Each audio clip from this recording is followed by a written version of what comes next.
Assalamualaikum warahmatullahi wabarakatuh. Kembali lagi di channel di sini Putri. Sekarang uh, tolong simak baik-baik video ini karena saya akan membagikan informasi atau materi tentang pengembangan trainer microcontroller berbasis IoT pada mata kuliah microcontroller dan interface di jurusan Pendidikan Teknik Elektronika Fakultas Teknik Universitas Negeri Makassar. Sekarang kita menuju ke pembahasan. Ya Allah. Hei, berpindah, tolong berpindah.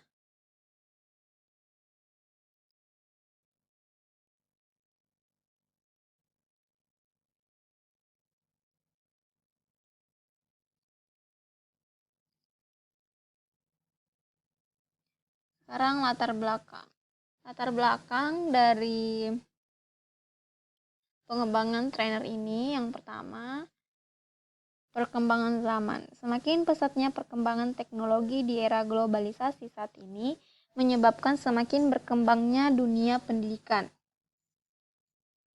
Kemudian yang kedua, Internet of Things. IoT adalah evolusi berikutnya dari internet dan memiliki potensi besar dapat mengubah kehidupan dan industri secara drastis.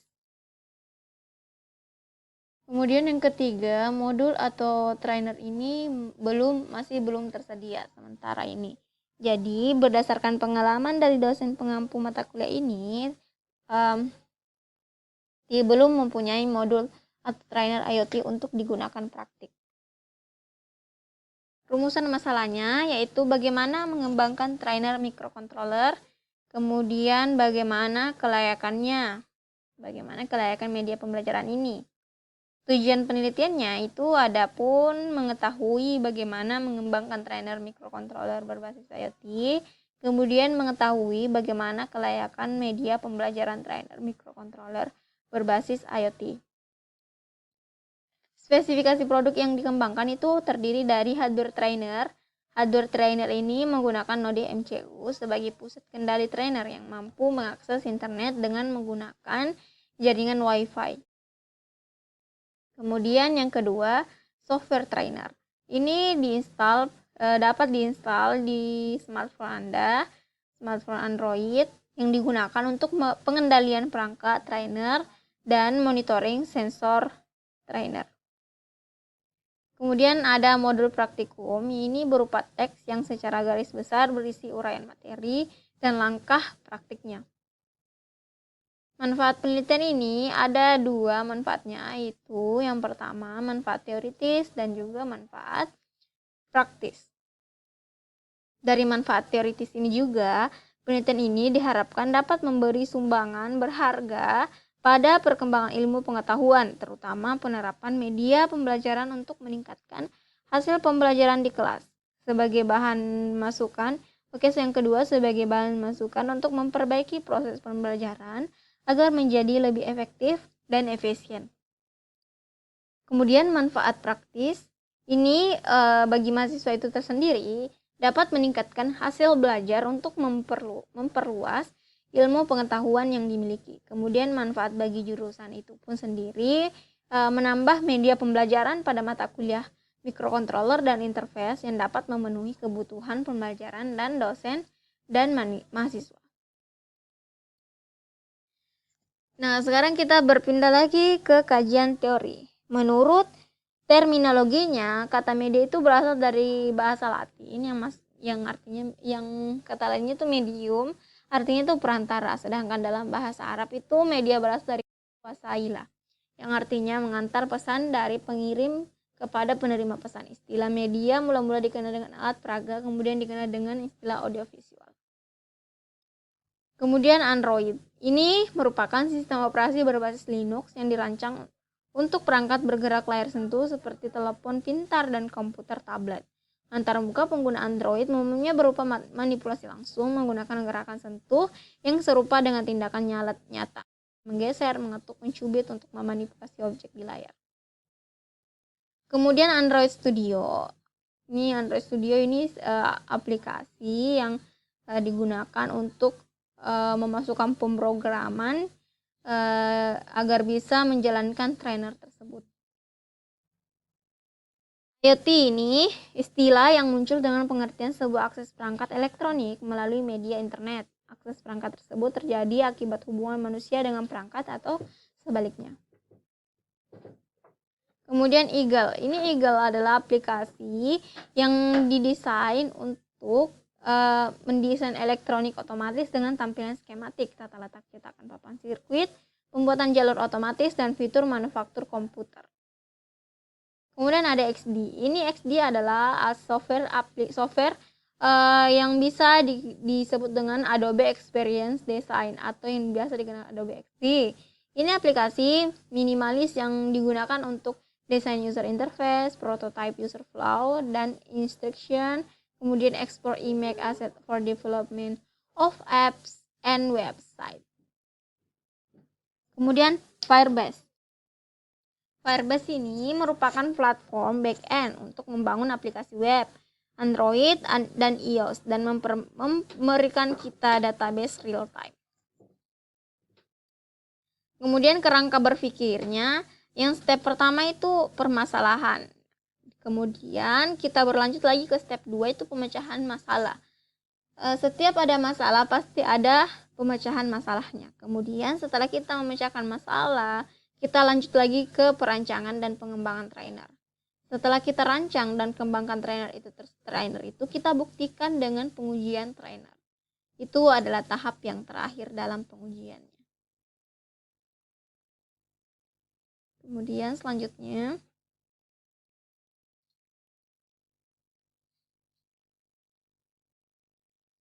ada penelitian yang relevan.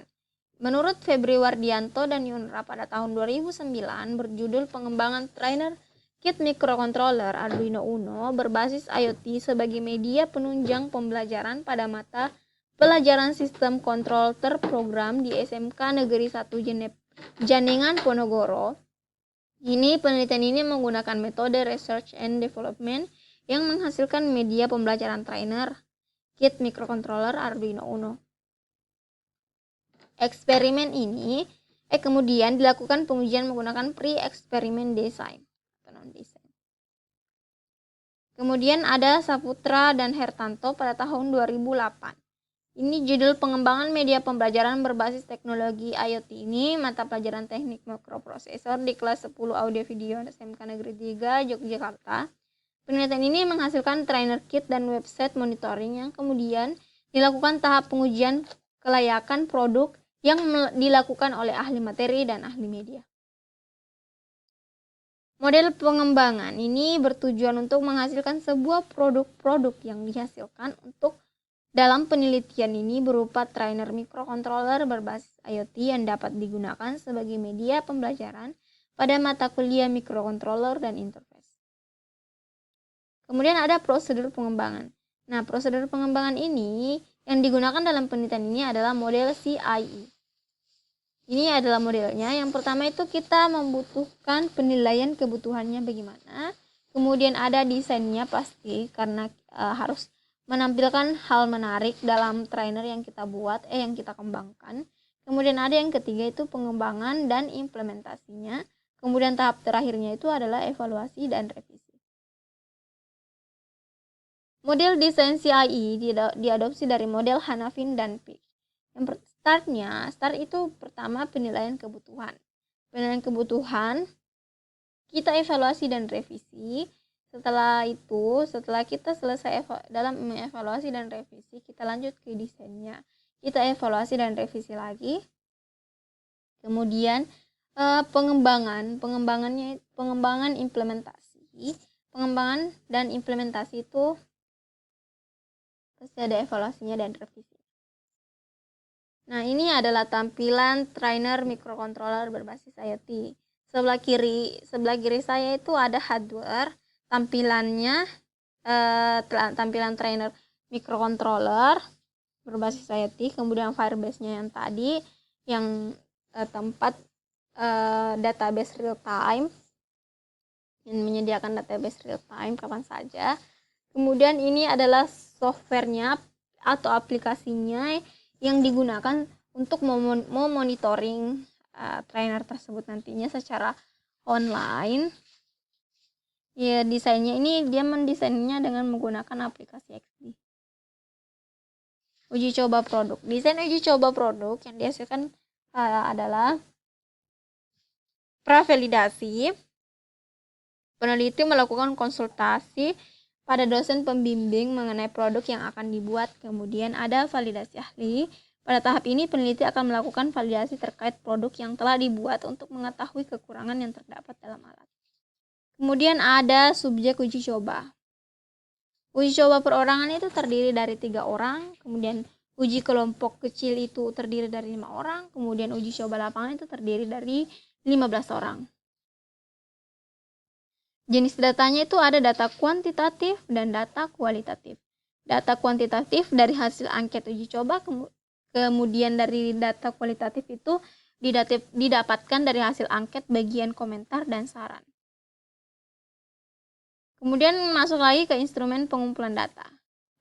Instrumen pengumpulan data itu sendiri, data sangat menentukan kualitas data yang terkumpul nantinya. Adapun instrumen yang digunakan itu lembar validasi. Nah, lembar validasi ini digunakan untuk memperoleh informasi tentang layak atau tidaknya trainer dari pakar atau ahli. Kemudian ada angket. Ini angket digunakan sebagai pernyataan yang tertulis pada angket. Itu berdasarkan indikator yang diturunkan pada tiap variabel tertentu.